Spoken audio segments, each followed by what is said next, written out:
dans n'importe quel village, il y en a toujours un qui sait tirer son épingle du jeu un petit peu mieux que les autres. Hein? Même dans les temps de misère, il y en a toujours un qui trouve moyen d'aller chercher de l'argent quelque part. Ovide Chabot. Ah, ça, Ovide, là, quand on dit qu'un gars pouvait sentir une pièce 6 mois avant qu'elle arrive, Ovide, il avait un don, lui, il pouvait en sentir il y a un an et demi avant. Bien que pour vous dire comment il avait commencé, Ovide, il n'avait pas beaucoup d'argent. Il y avait une vieille maison qui était bâtie à un carrefour de chemin.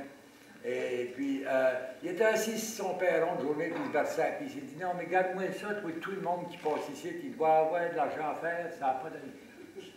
Et puis, une bonne journée, l'idée est venue, et puis c'était une idée assez brillante, je dois dire.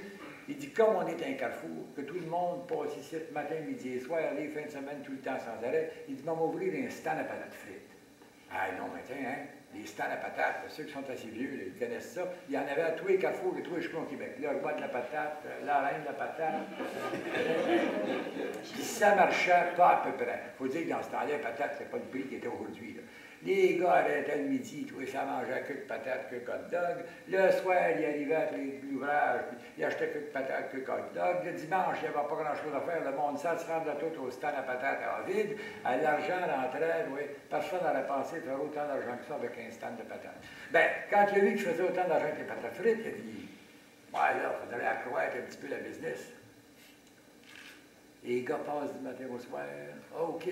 À côté du stand de patates, il a ouvert une petite taverne. Fait que là, les gars arrivaient après la job, ou des fois, sur le midi, commençaient à prendre quelques petites bières.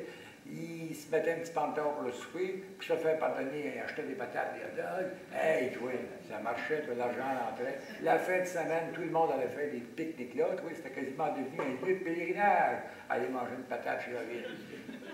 Puis là, ben, quand il a vu que ça marchait bien, sa petite taverne, il a dit, ouais, mais là, il y a des moyens d'augmenter peut-être la clientèle. Il s'est ouvert un petit hôtel avec un grill.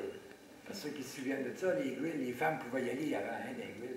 Puis là, c'était plaisant, oui. Hey! Le monde venait boire à la fin de semaine. Tous les samedis soirs, l'hôtel était plein, mais plein. Tu cordes dans le monde, c'est mieux. Puis c'était un bon hôtel de campagne, une bonne vraie, ceux qui ont connu ça. Tu sais, à chaque samedi soir, là, les gars de tel village se pognaient contre tel village, parce que là, il y avait eu une chicane entre une fille. Puis la semaine d'après, ben, c'était autour des gars de ce village-là, de ce village. Une bonne veillée. On mangeait des patates, des hot dogs, on avait vu, il y avait une bonne bagarre, tu sais, une bonne veillée. L'argent rentrait aussi riche que tu peux être. Ça n'empêche pas qu'il y a des affaires que tu trouves plus précieuses que d'autres. Dans le cas de Vide, je ne vous le cacherai pas, il disait toujours, de l'argent, on peut en avoir, mais c'est mes 4 trésors qui sont mes plus précieux. Puis quand il parlait de ces 4 trésors, bien, il parlait de ses 4 filles. Puis ça, il avait bien raison parce que c'était 4 beaux brins de filles. Mais moi, être franc avec vous autres, parmi les 4, il y en avait une qui m'était tombée dans l'œil. La petite Lison. Vous auriez dû la voir. Tellement belle, oui. 18, 19 ans, toutes les affaires à la bonne place, si vous voyez ce que je veux dire.